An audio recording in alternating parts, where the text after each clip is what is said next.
Do. Okay, let's get started. So, once again, welcome everyone. I'm Ivy. I'm today's webinar host. And for everyone here who's new to Mogo, our mission is to be the all-in-one operating system for pet care businesses around the world. And today's topic is the holiday survival guide for boarding and pet care or boarding and daycare businesses. And I know we're talking about this in June. So you might be thinking, why are we talking about this? Well, the businesses that have the smoothest and most profitable holiday season, they aren't working and scrambling about this in November, but they're planning months in advance. So, I know you guys probably have a couple of questions, and I'm here to answer them. First off is if you guys have a question, feel free to put it in the chat or Q&A at any time of the webinar. We have a dedicated Q&A session at the end, so we'll make sure to answer each and every one of you guys' questions. And then two, if you guys have to hop off the webinar at any time or you want the replay afterwards, all attendees who RSVP for this webinar will be getting an email with the recap. We are currently recording this meeting. It will be published on our YouTube, and I'm also going to change it into a podcast format so you can listen to it on Spotify and Apple Podcasts so it's easy on the go. And then last, can you guys use the chat? Yes, I just changed it. So once again, this webinar is for you. So please feel free to interact and share your experience. And yeah, that's the whole point of like us doing this webinar so that it can help pet care business owners out there. And then I would love to start off by introducing our panelists. So we have two amazing industry experts with us here today. Eve, I'll give it to you first. Can you tell us a little bit more about yourself, Dog Handler Academy, and what it's like to own your own facility? Certainly. So I started as a dog trainer over 30 years ago, and I currently own and operate three facilities, all of them a little bit different. Everything from a membership enrichment-based daycare to traditional daycare to a dog park style daycare. And then I am the founder of Dog Handler Academy, which is the online employee training platform. So when you get those new hires in the door, how do you train them up efficiently and effectively in order to make them safe within your environment? Amazing. Thank you, Eve. And then Carmen. Thank you for having me. So I am the founder and CEO of International Boarding and Pet Services Association. I am not from this industry originally. I came from the financial world. I used to be a financial counselor for the Air Force, but through a temporary job after my husband retired from the military, I found myself working for American Boarding and Kennel Association over 20 plus years ago. Fell in love with the industry, fell in love with the business owners and your compassion and your excitement to work with pets. And so out of that came IBPSA. And I have loved my 30 years now, I think it is in the industry. I feel so old. And, and I've learned so much from you all. And I just look to see where the next 30 years takes our industry. So thank you for having me. Absolutely. Okay, so let's get started. We first have a check-in, so I will stop the screen share so that I can introduce the poll. But we just want to get to know a little bit more about the participants on this webinar today. We want to get to know who has already started planning for the holidays. So we have three options. First one is yes, I've already started planning weeks ago. The second is you've done a little bit of planning, but you still need some help. And then the third is that you haven't started planning yet, but you will after this webinar. So let me quickly stop screen share and then I will launch the poll. And I hope you guys can see that. Okay, perfect. I'm Yep. already seeing the votes trickling in. And then I guess while we wait for everyone to answer, Eve and Carmen, when do you guys typically plan for the holidays in your facility, Eve? And then Carmen, if you have like any recommendations on when businesses should start planning. Yeah, so actually, I have my strategy meeting tomorrow, and that is where myself, my leadership team, and my virtual team sit down and we plan out for next quarter. So we're always doing a quarter in advance. So we're going to be going over what's our marketing plan, any pricing changes that we need to make, staffing that we want to add to it, and that for us happens well in advance, 4 to 6 months before the actual holiday, because that's how long it takes to find staff, get people to pay attention to those things. And honestly, we really work on that whole Christmas in July concept. That's fantastic. And IBPSA recommends that you have an overall plan for your year before your year starts. So the latest I want to see you with an overall plan is in January so that you are ready to implement a quarter or a half a year ahead, just like Eve has done. So I say plan your next year now. So IBPSA, even though we are in our third quarter, we will be looking at third quarter of next year right now. Amazing insight. So we have 61% of our participants voted. I wish it was a full 100%, but it's okay. I'll end the poll and then let's check out the answers. So Carmen and Eve, can you see what people Yes. Yeah. Yeah. Well, it's good that they're going to start after the webinar. Right. That's like, Right. Yes, that's the what more could correct we ask for? enthusiasm. Exactly. Yeah, and we Look, have Eve, one person who has started planning weeks ago on top of it. I know. Eve, And we're then changing the also, world already. yeah, Right? and we also have a good amount of people who have also started a little bit of planning. So, any steps that you guys are taking right now, and just being here for this webinar too is like another step forward for prepping for that holiday season. Absolutely. So I'll stop sharing the poll, and then we can get back to our slide deck to talk about marketing strategy. Okay, so let's talk about marketing strategy. I know that for all the participants here, they're probably thinking, okay, if I plan in advance, that'll hopefully get more bookings in and less future chaos. So we book it down to different questions related to the marketing strategy. And the first one, I want to hand it off over to Eve. So Eve, at your facility, how far in advance do you begin thinking about the holiday bookings, to which you kind of sneak peeked for us? And what are some of the first things you do to get pet parents planning ahead? Yeah, I think we actually, so as I said, we have a meeting tomorrow and we're going to discuss our strategy.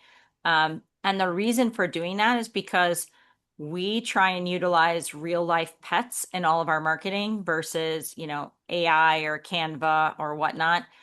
First off, people love to see their pets. So it takes a little bit of planning, or asking a client, hey, can I use your pet in my, advertising piece? And typically they're like, please do. I mean, who doesn't think that's great to have their pet used in marketing? So that's the first step, part of it too, is why you need to plan so far in advance. And then the second piece is that, as you stated, that messaging. And a lot of what we focus on is a little bit of, and I'm going to call it positive and negative reinforcement, right? So we're going to be like, book your pet's stay away from the holiday chaos, right? So we talk about, is your house going to be full of people? The dog would much more enjoy, playing with their friends than having to be chased by the grandkids. So like, there's the positive. And then we do put in a few negatives of, make sure that whoever is watching your pet is fully insured, first aid certified, and those types of things, right? So then that's kind of like our negative of, don't use, Susie Q down the street who looks cute and says she can handle dogs. Look for a trusted professional. So we don't necessarily call people out or say don't use Rover, but we're putting that message out there of making sure that they are insured, making sure that they, have all the right tools to care for your pet. And nobody wants to have a lost pet over the holidays. So having a trusted facility that has all the right security measures in place is where your pet should stay. So we kind of do a little bit of both and we rotate them. In my mind, you should be at least posting twice a week and then really look at which of your ads you want to boost. If there's like a call to action, even such as what's the craziest thing that your pet did over the holidays, right? And then so people can post that again, creating engagement. What's what's the best gift that you ever gave your pet? Here's some things that you can buy at Fun for Pets or Possum Pets Country Club. And so we'll do stuff like that too, just to create that engagement piece. And then once they're engaged, you can purchase this for Fluffy during their boarding stay over the holidays. So you kind of sneak it in a little bit. Yeah, you gave us so much good information. I don't even know what's the first one to like dive into. But the thing that stood out to me was you were talking kind of about that marketing angle of being a trustworthy facility for these pets. And I know you talked about marketing in like a licensed caregiving facility direction, while also as you market to these pet parents, you're doing it in report cards with personalized communication. Can the two of you Oh, share a bit more about like that marketing angle and then how you communicate that to pet parents? yeah, go ahead, Carmen. Well, I think it's very important that if you're an IBPSA member, that you use your badge on your website. You talk about what that means that you're a member, what standards you're upholding as an IBPSA member, that the code of conduct that you've agreed to. And then absolutely, if you are putting your people through any kind of education at all, that you're talking about that on social media. Hey, Eve just went to whatever conference and she just received whatever certificate of completion she received from that conference.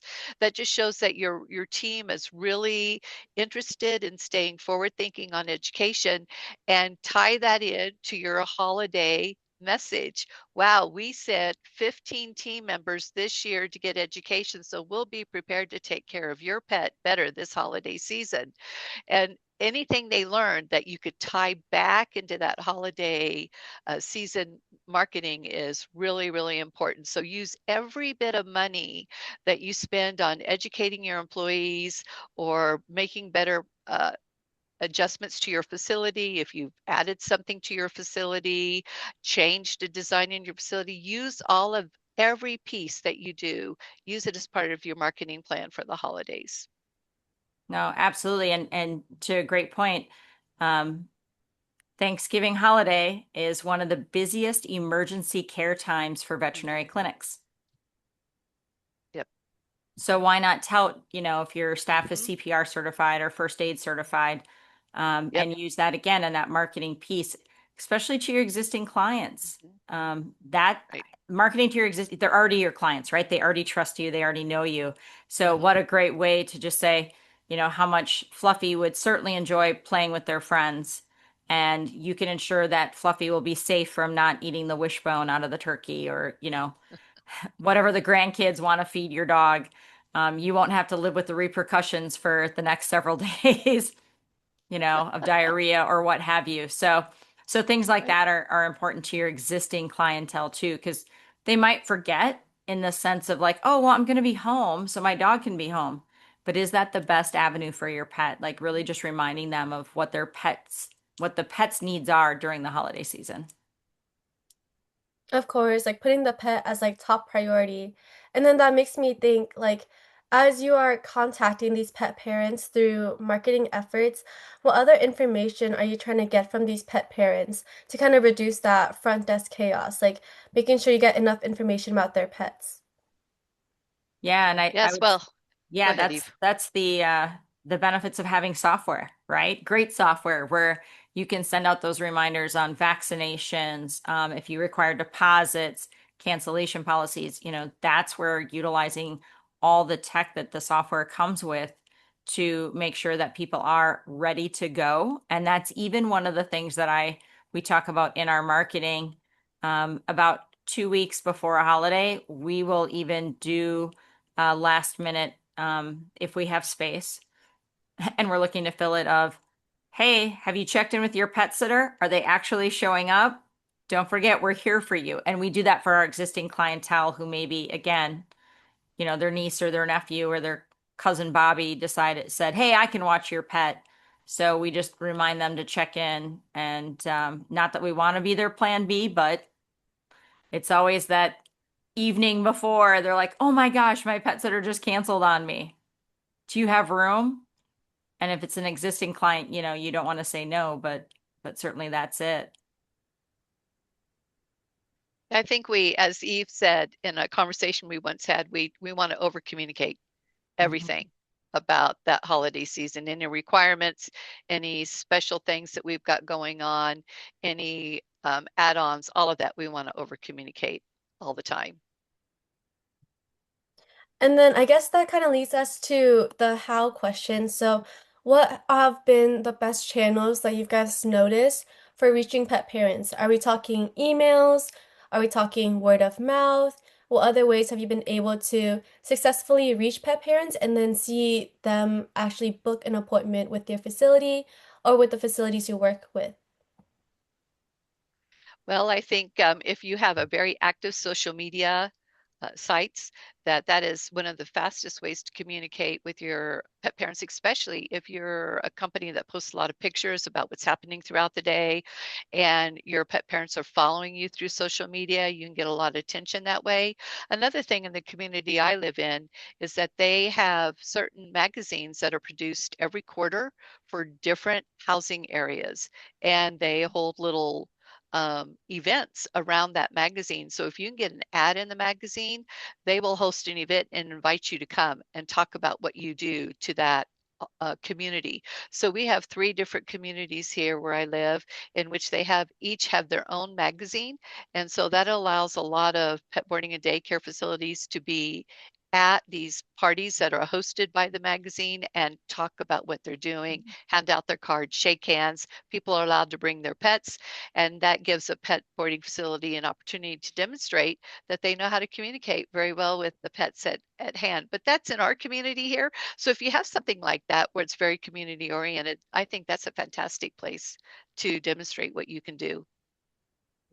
No, absolutely. And don't be afraid to post in your neighborhood groups. You know, if you have a next door, if there's a local Facebook moms group, that is a great place. They usually allow like an advertisement, once a month kind of thing, but that's a great place to advertise and then market strategically, right? If you're in a Facebook moms group, Mom, do you want one less thing to worry about for the holidays?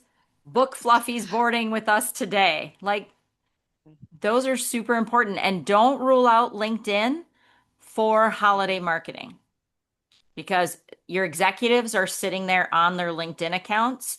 And if they see you posting on LinkedIn of, hey, do you want to make your spouse's day?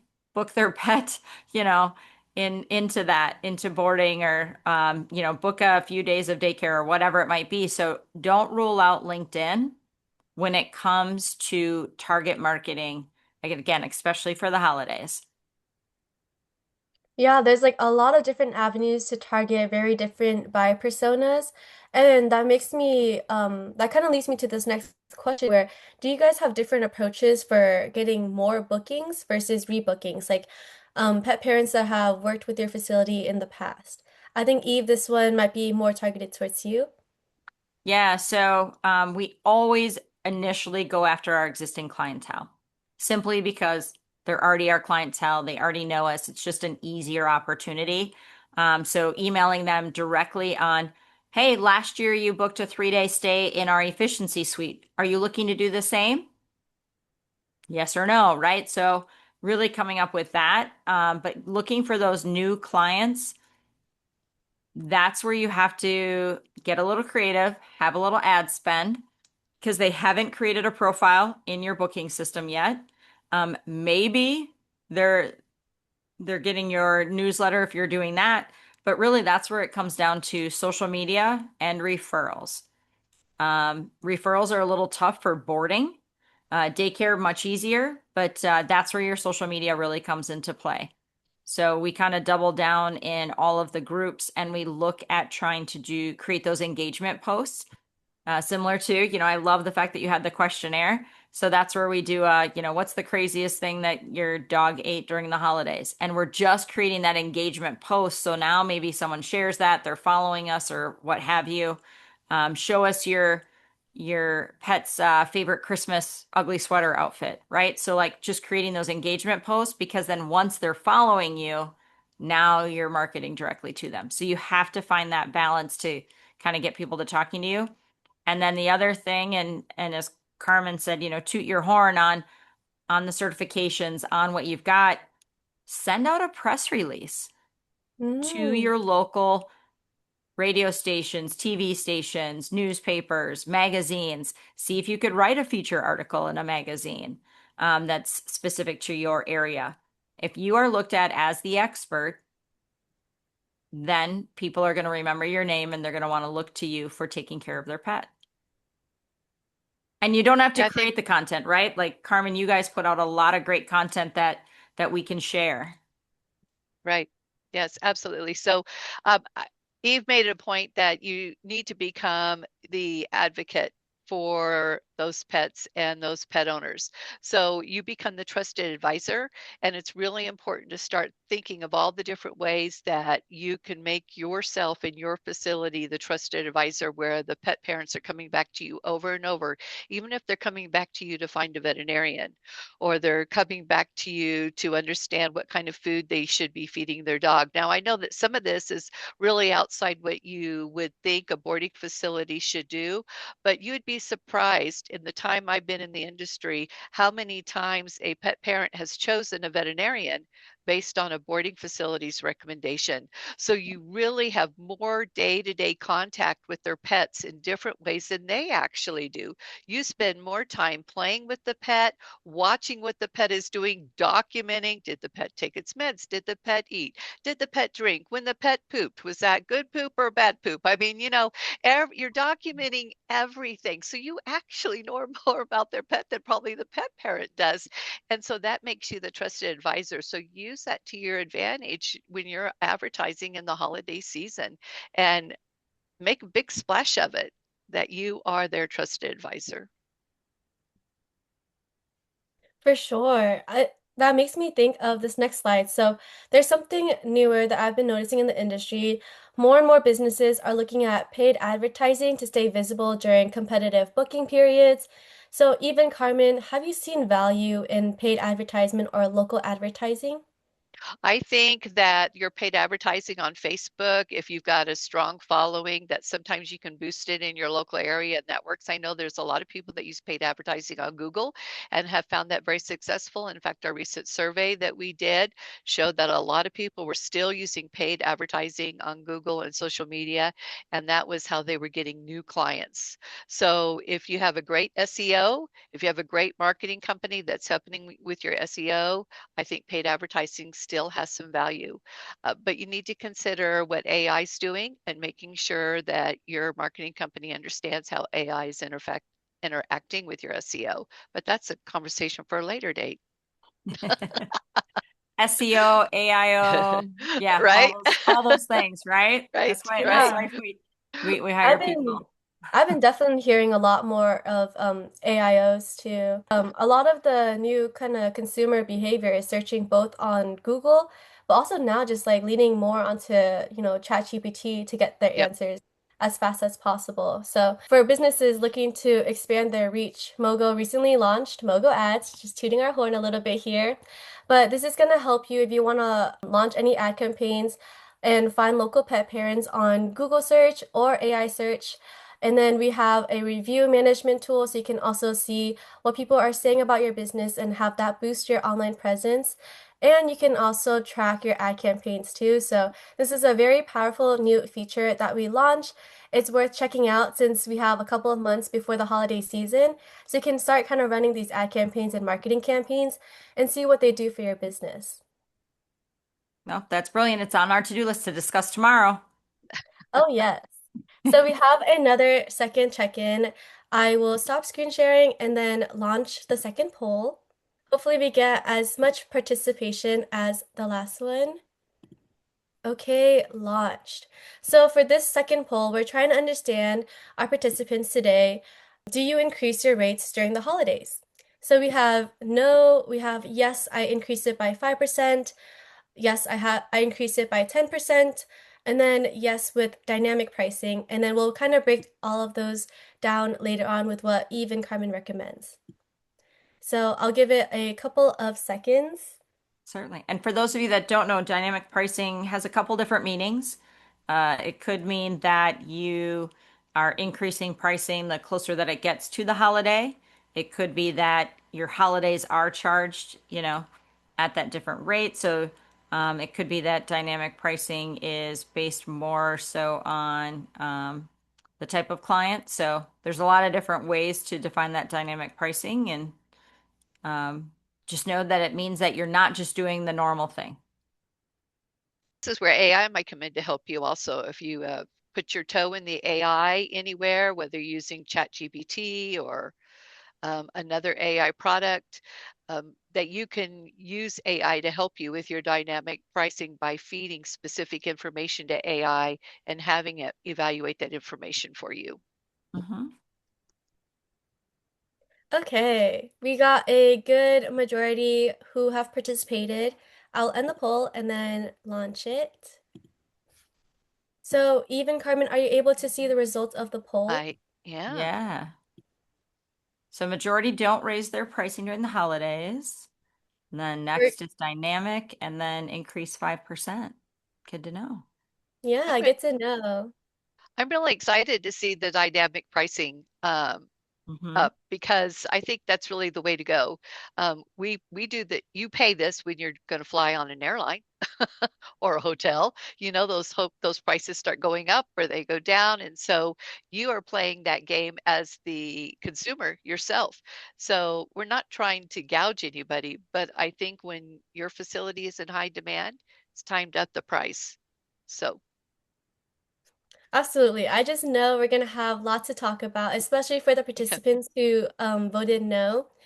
And for the participants who voted yes with dynamic pricing, if you are open to it, like feel free to share why you choose dynamic pricing and like how do you apply that for your business. We'll love to like learn more about that. So I'll stop sharing now and then we'll go back to the slide deck. Okay, great. So moving on to our pricing strategy, we're gonna have Eve talk about how to upcharge for the holidays. Eve, you have your own facility. Can you tell us a little bit more about the pricing framework, what you do related to pricing, when the holiday seasons gets closer? And then we'll take it off from there. Certainly. So as I was saying, there's several different ways for you to do some dynamic pricing. Maybe you just charge more per night, similar to a hotel. Maybe you add on a fee.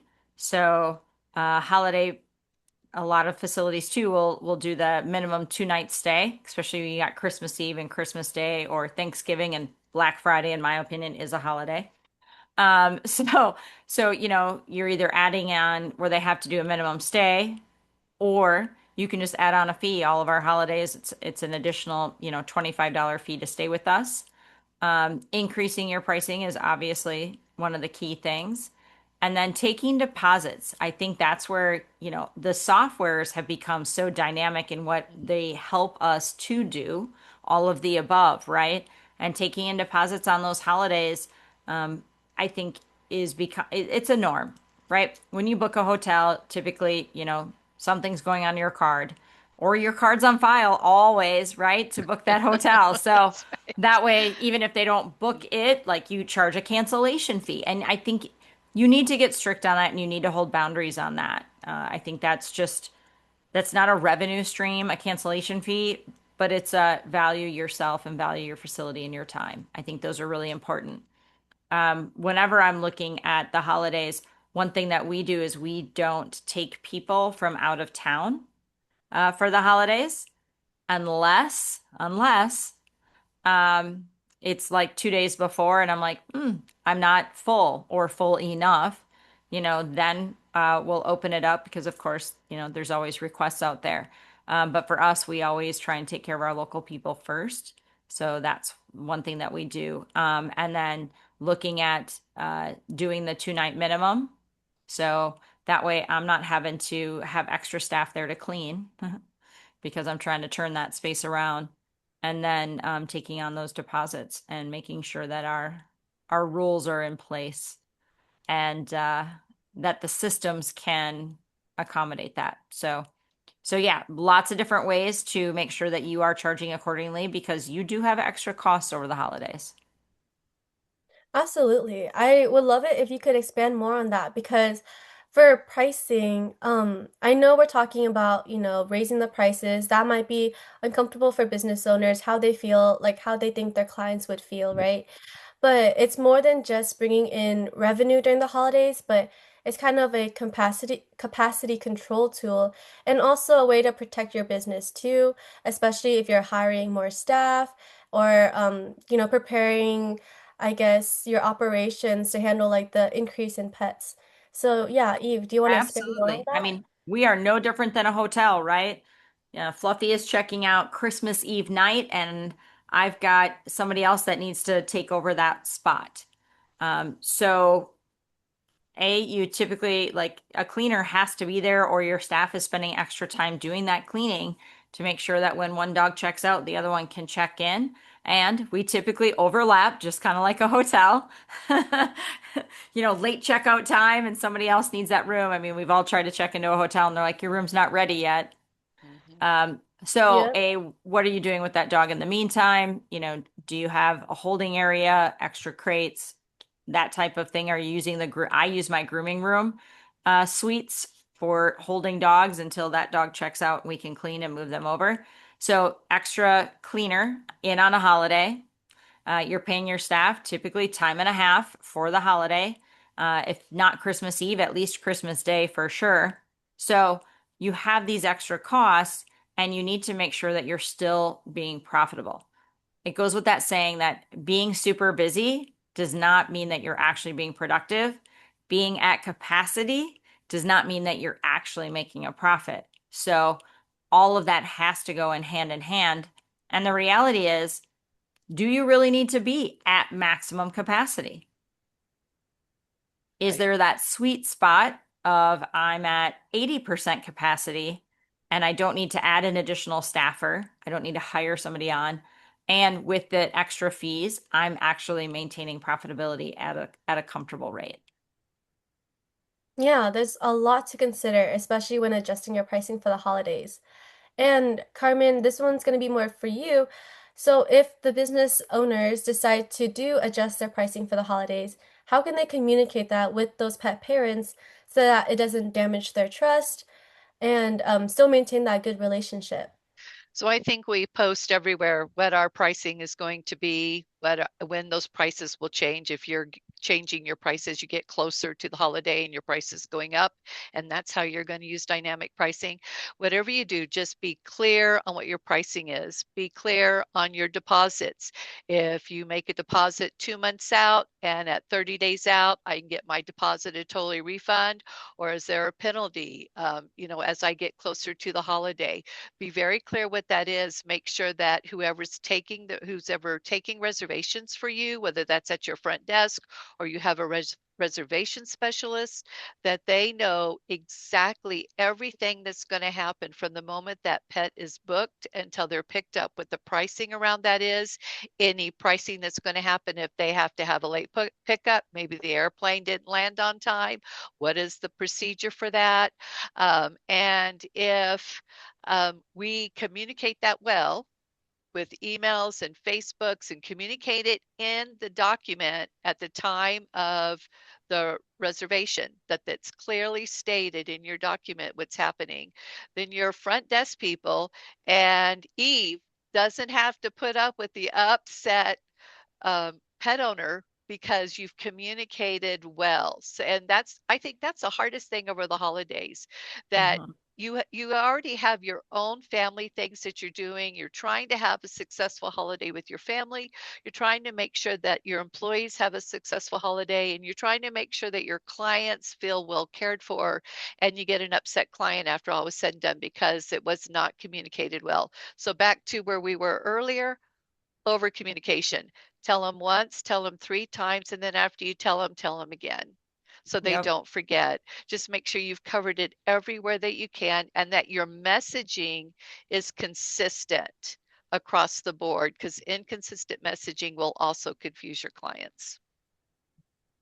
100%. Over communication is essential because with the holiday stress, they're going to forget. So you need to communicate. Yep, absolutely.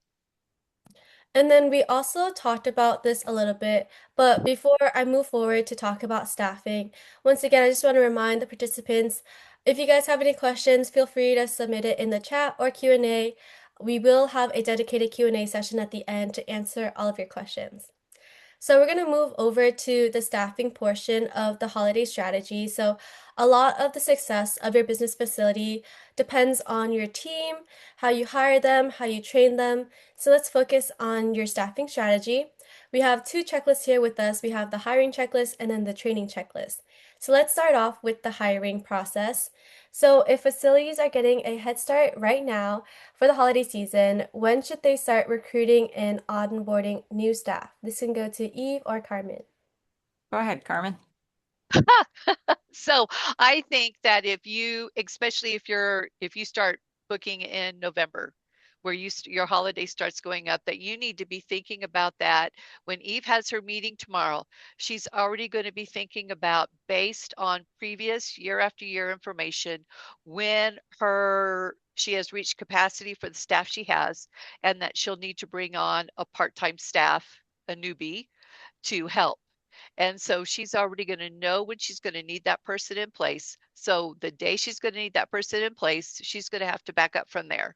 And that is, how much training does that person have to have based on her business model? So what may work for Eve is not going to work for maybe the Hillises or maybe Kelly Cullum or Alex or anybody else that we know. They might have a different time frame based on their year after year statistics. So I'm for looking at those stats, planning on when you're going to have to hire, and work backwards from there based on training schedule. Eve, in your court. Yeah, no, 100%. So the other key reason why are we looking at this in July? Because right now I have my staffers who are college kids that are here for the summer. Now they're going to leave me in August, but guess when they come back? For the holidays. So Mhm. now is the time to have that conversation with them of, hey, I know you're leaving me in August to go off to college away. Are you interested in coming back and working during Christmas break? Because then my staff who are with me in August are going to leave for Christmas break. So now is the time to have those conversations. Also, now is the time to put up so we put up an Excel spreadsheet that says, these are all the available shifts for the holidays. Which ones are you working? When everyone joins our staff, they all know we work 365 days a year. Holidays are important. So now you're just putting it out there. Hey, here's the upcoming holidays. Which ones are you working? And that way they can plan accordingly as well. You know, if they want to have Christmas dinner, okay, well then can you work Christmas morning or Christmas Eve? And making sure that all those shifts are covered. So we plan that. That spreadsheet will go up probably in 2 to 3 weeks, just so that way we can start planning for it in advance of where our gaps are. And then when we are hiring people in the fall, we make sure that they are going to be available to help us fill those gaps. And then Eve, is there specific roles that you tend to staff up on more for the holidays? Yeah, so for us, really looking for the feeding times. Mm. So those early mornings and then that dinner shift, right? Because there's meds involved. There's making sure that they eat, are they all those extra things. So for us, Christmas Eve and Christmas Day and Thanksgiving and Black Friday, it's breakfast, lunch, supper, and bedtime that we're running the dogs out to potty. So we really focus an extra staff person for that morning and that dinner shift. But also look at when your checkouts are. This is a time that a lot of people forget to look at and staff accordingly. So the day after Christmas, if people traveled, they're checking out of their hotel rooms. Most people are driving up to 4 hours. So then that gets to us around dinner time. Our dinner shift that following Monday is going to be our biggest checkout time because either people have traveled back or if they went to work the next day, they're coming to pick their dogs up after work. So we always staff 2 extra bodies during that time frame just to make sure things are going smoothly. Yeah, that's definitely nice to know. And then the next part is training. So Carmen and Eve, I know in our previous meetings as we were building this webinar, you guys talked a lot about the crazy scenarios that can happen during the holidays, why training the staff to learn standard operating procedure is so important. So, when should businesses and facilities start training their staff for the holidays? What resources should they have prepared for them? And any other important details to know? Well, I think their SOPs or the standing operating procedures should be trained on all year round. It shouldn't be just for the holiday season. So this becomes very important though during the holiday season if you have an emergency. So do they understand what the emergency plan is? Depending on what kind of emergency you have. Do we have a dog that's been hurt or do we have a weather event that's about to happen? And so all of those events should be listed in emergency action plan that should be in a standard operating procedure.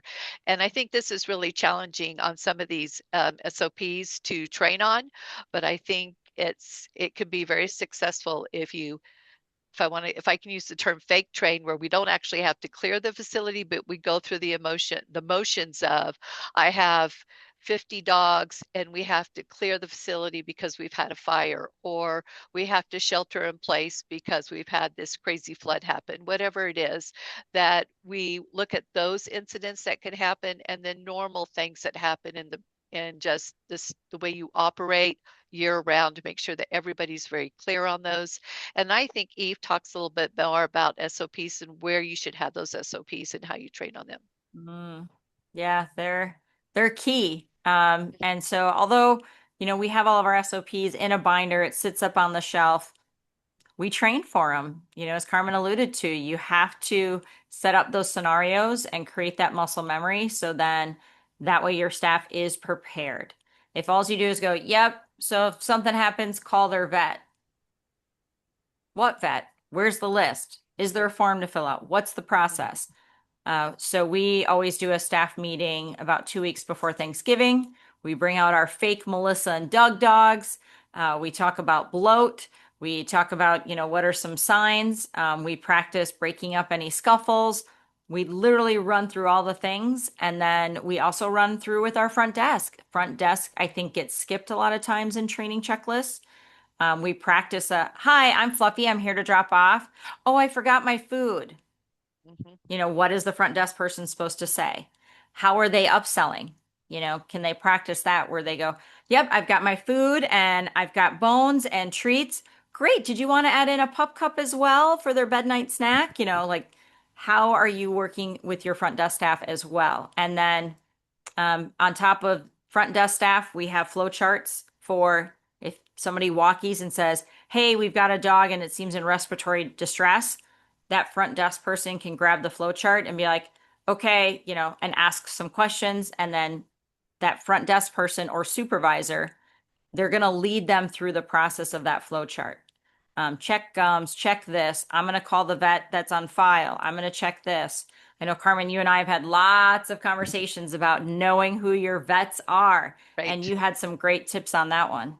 Yeah, so I think that you really need to get to know your vets, that you need to build relationship with the veterinarians in your area. I don't care if that's having them come over to your training room where you throw a little party, some wine hors d'oeuvres, beer, whatever it is, that they come in and you talk to them about your cleaning protocols, how you're training, what kind of shots are required for pets to be in your care, what happens if a pet gets sick, how you isolate that. So all of these things are very, very important for you to build a relationship with your veterinarians now before we Mhm. get to the holiday season, because once they get to know you personally, then if something happens in your facility, they're going to be the first people to come and help you because they've already been to your facility. They see how professional you are. You've explained your policies and procedures and your safety protocol, and they're going to be really excited about that. But another thing that Eve hasn't mentioned that she mentioned the last time we made this call was that Eve sets up scenarios for her team where they actually act out stuff, where she helps Yes. them act out stuff. And I thought that was very, very creative. She's the only facility owner that's ever talked about this. So I thought that was really wonderful. I do, and I don't do it to scare them, Right. but it's really meant to have them feel it. So again, we use our Melissa and Doug dogs and my senior staff who, they've been through a lot of, of trainings with me. So they get to grab the fake dogs and pretend to be the dog. And then we make the new staffers run up. Okay, break up the scuffle. What do you do first? What do you say? Da da da. Um, and we yell and scream to really make it seem, as a high intensity situation.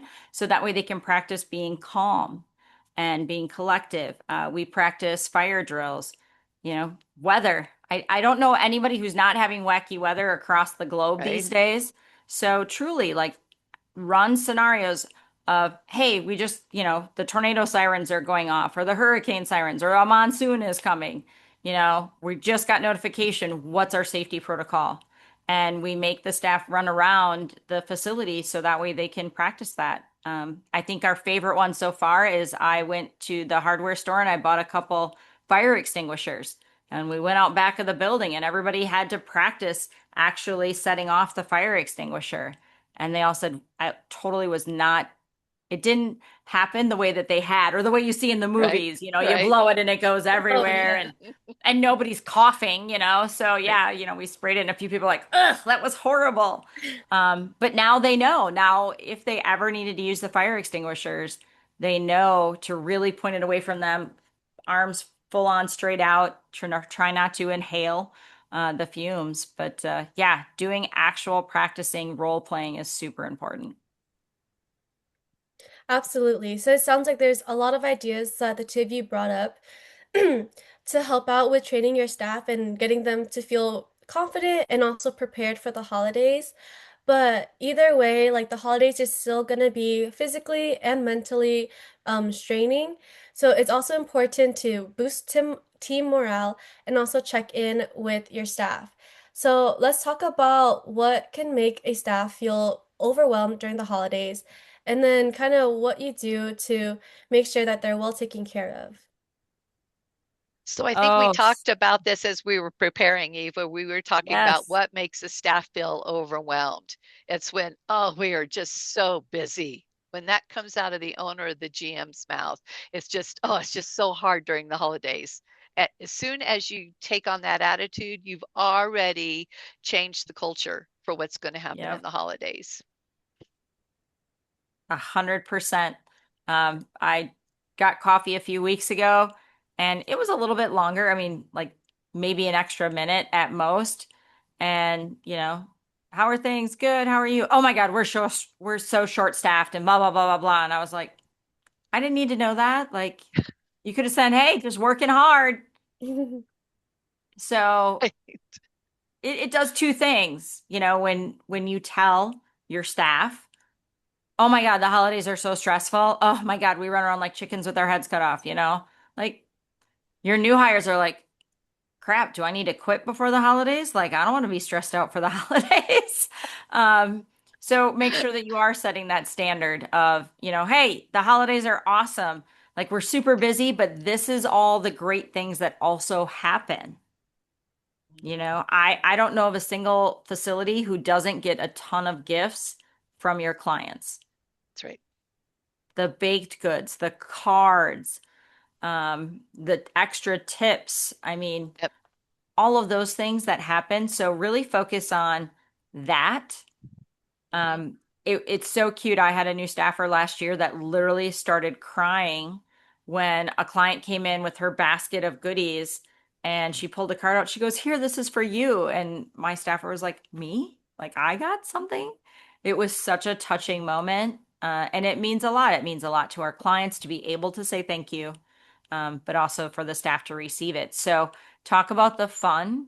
You can say it's going to be fast paced. You can say, hey, we're going to have an extra 30 animals staying with us. But you know what? I have faith in you. You're going to rock it. You're already handling the summer rush. This is just preparing you for what a holiday looks like. Same thing. Piece of cake. We've got our systems. You're doing great.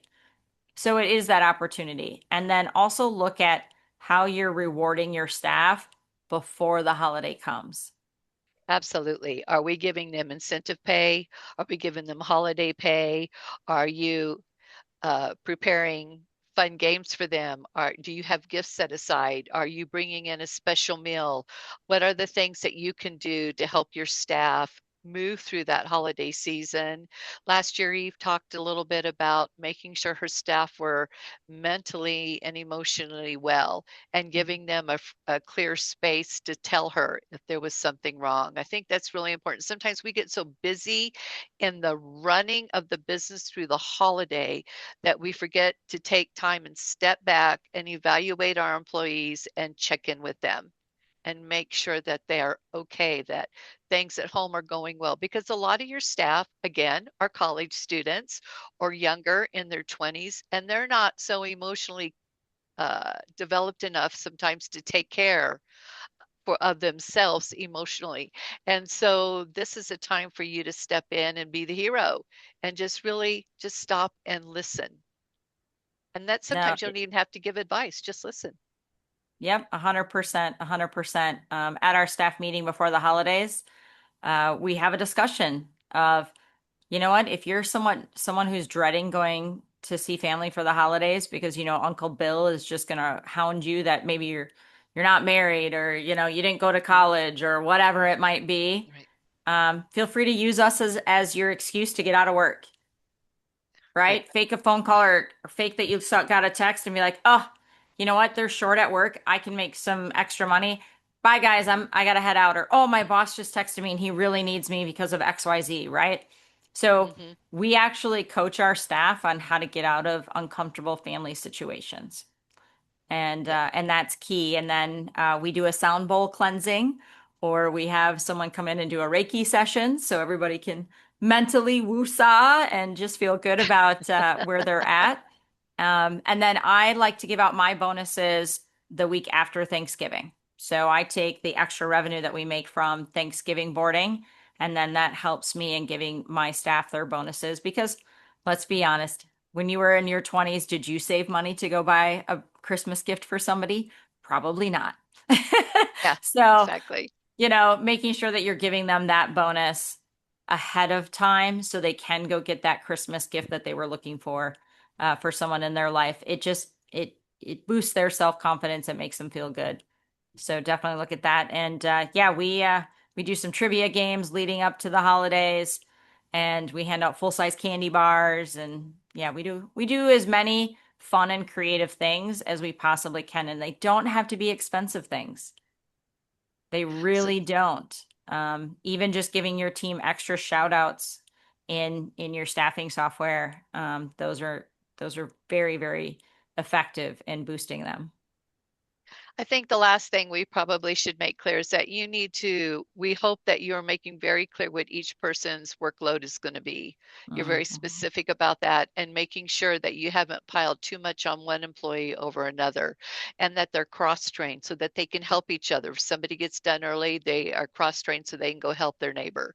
And that really helps build that team playing there in the facility during a high stress time, is that now everybody knows how to help everybody. And so we do the job together and we get it done efficiently well. Yeah, it's absolutely important to check in with your team and understand how they feel about their workload. And also, it probably can give you some insight into your business of like, is it the workload that's causing them stress or the workflows and the systems that you have in place? Like, were instructions not clear or things not automated? How can they help each other if they don't know how to use those systems to help out with those workflows? So, yeah, a lot of insight to be shared when you check in with your team. Absolutely. So now we're going to move over to capacity planning. So this is when we're going to talk about how you can plan for your true operating capacity.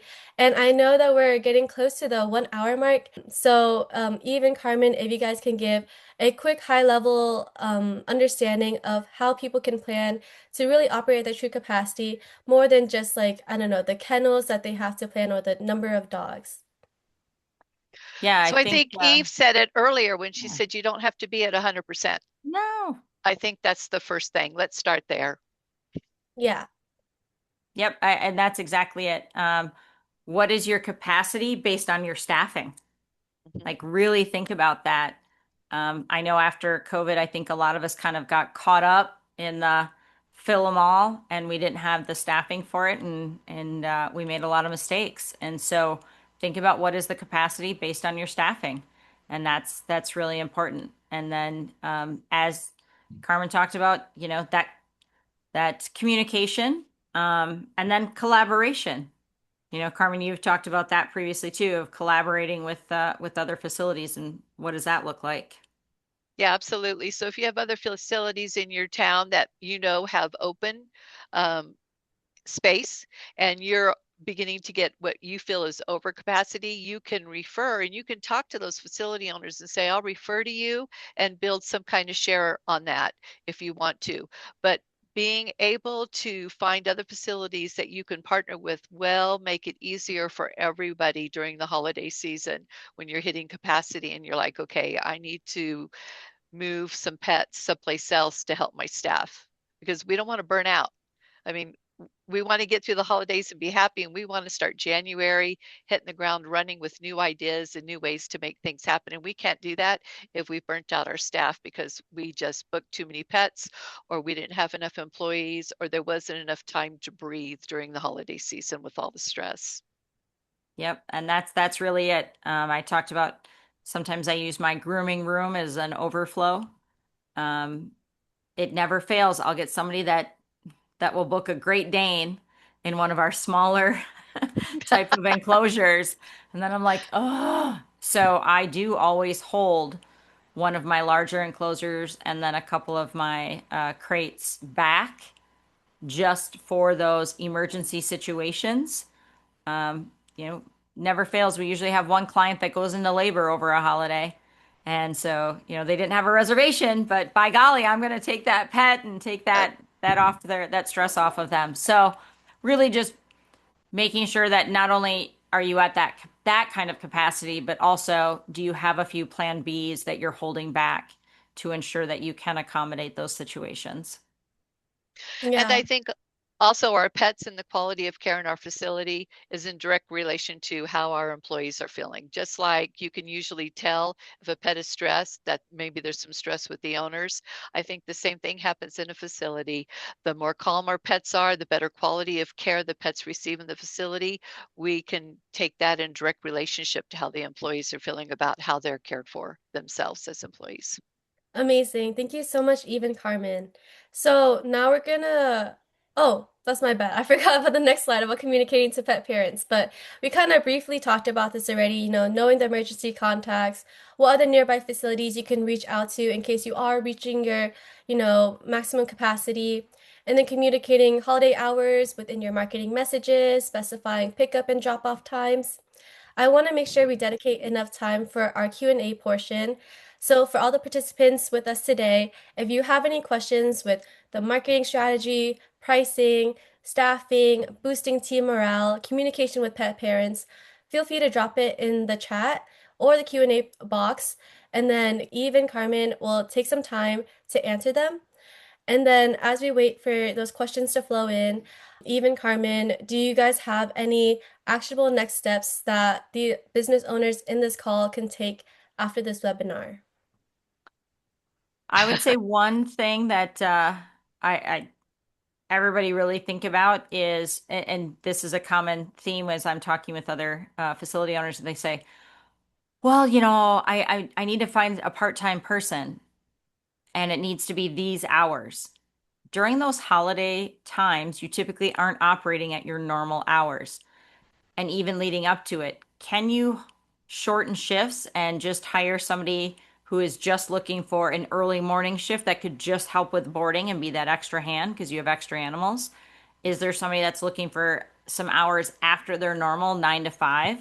So don't be afraid to think outside the box when you're looking to add that extra staff member to help you with those things. I would suggest that you look at your year over year, what Mm-hmm. when your boarding started going up over the holidays, and just start looking at the past 3 years and see if you see any ups and downs and what that looks like, and start looking at that, how that would work out this year. Think about last year. What did we do last year? What went well? What didn't go well? So what can we do better this year? Because we're pre-planning 6 months out and we're not doing it 45 days before we got to get going. Absolutely. And the bigger question a lot of people come to is, okay, now I've got 80 dogs with me and I normally only have 60. How do I know if those extra dogs are group play appropriate if you require group play? So think of how can you accommodate those extra dogs if you can't accommodate extra play? And do you have a special program, a private play program, or things like that where dogs don't have to play, that they're just getting individual staff time? Holidays, as Carmen said, can be stressful for us. It can be stressful for the pet. So not every pet is going to be excited to come to your facility for the holidays. So Right. are you able to accommodate that in a safe method, and just do something else with the dog other than group play? So, Eve, there's a great question. How do you handle last minute time off requests during holidays and weekends? Oh, yes, inevitably, right? Right. Um, so that's when I look at, um, we'll just do an example. Let's say it's a full-time person. It's like, listen, I really need Christmas Eve and Christmas Day off. And I'll be like, all right, what are we doing the day before and what are you doing the day after? You're going to work two doubles so I can give other staff those days off. If it truly comes down to if you take those 2 days off, I literally do not have the staff to accommodate. That's where I look at, can you come in for 2 hours early in the morning? Can you come into 2 hours late in the day? Help with that early morning boarding, help with that late evening boarding when, we've got extra stuff going on. So how can you shorten shifts to make it so people don't need to take that entire day off?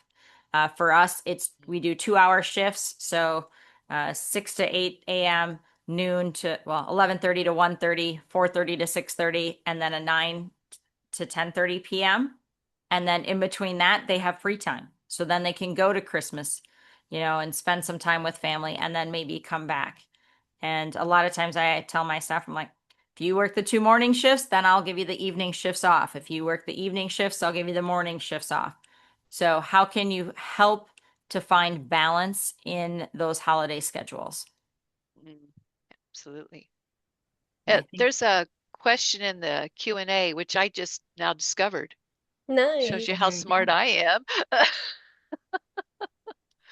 So we have a groomer. I am a grooming salon owner who is working solo at the moment. I plan on hiring a bather to help out and also open boarding with an 8 client maximum capacity. I will only board small to medium dogs and I will have 4 luxury suites and 4 crate options. How should I go about pricing and hiring? Well, there's one for you, Miss Eve. Um, that's a Yeah, loaded question. it is. There's a lot of things there. Right, Um, right. There totally is. so you have 4 luxury suites and 4 crate options. So obviously your suite should be more expensive. I have five boarding options. So I have crate, 5x5, 5x10, a 4x10 private room, and then we offer cage-free boarding. So I'm just going to throw that out there. If you have a bigger space, a play group that is sitting vacant at night, charge a premium and let the dog stay cage free in those spaces. Now, as a grooming salon, you probably don't have that capability, but definitely charge, I would say, at least 30 to 40% more for your luxury suites than your crate options. Second thing, can you borrow crates from people? Yep. I know on Black Friday, there's deals on crates from like Tractor Supply and Amazon and Chewy. And, look at borrowing crates from people, Facebook Marketplace. Now would be the time to start finding those. So then you could add some more capacity if you have staff. I think planning on hiring a bather would be beautiful for you. I can only imagine how many people want to get their pet taken care of Right. before the holiday and if they've been boarding with you after the holiday.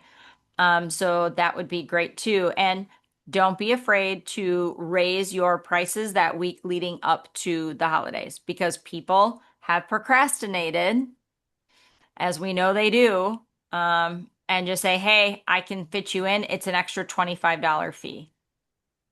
Don't be afraid to do that or extend your hours for those couple of days leading up to it too. Yep.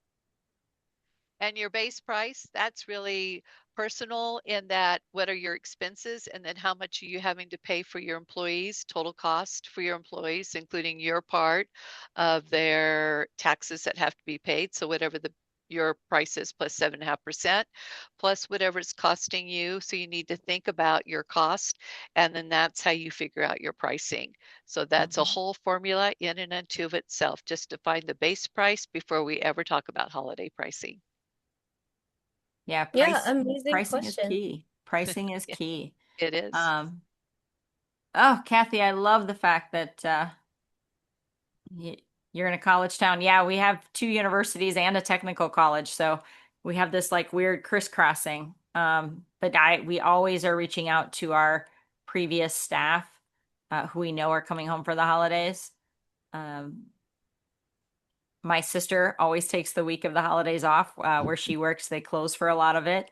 She's in the finance thing, so I also look to that too, which of my family members are available. And I talk to Right. my family members as well.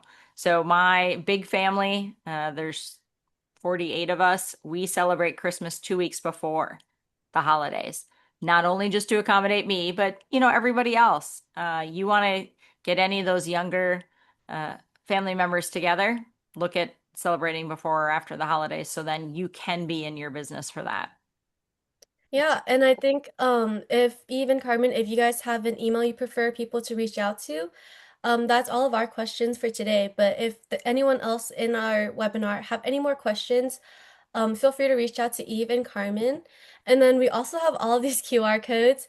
So if you want to learn more about IBPSA, scan the first one. More about Dog Handler Academy, there's the second QR over there. And if you are either IBPSA members or DHA members, feel free to learn more about Mogo by scanning the respective QR codes.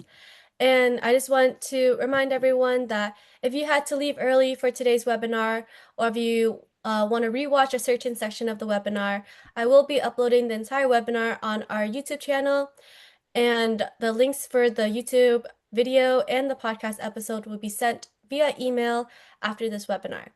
So yeah, that wraps up everything. And again, thank you so much, Eve and Carmen, for your time. Thank you to all the participants for hopping on and learning about a holiday strategy for your boarding and daycare business. Thank you, Ivy. Plan Thank you for early. everyone. Yes. Right. See you again very soon, Carmen. Okay. Bye, y'all. Bye, everyone. Moco.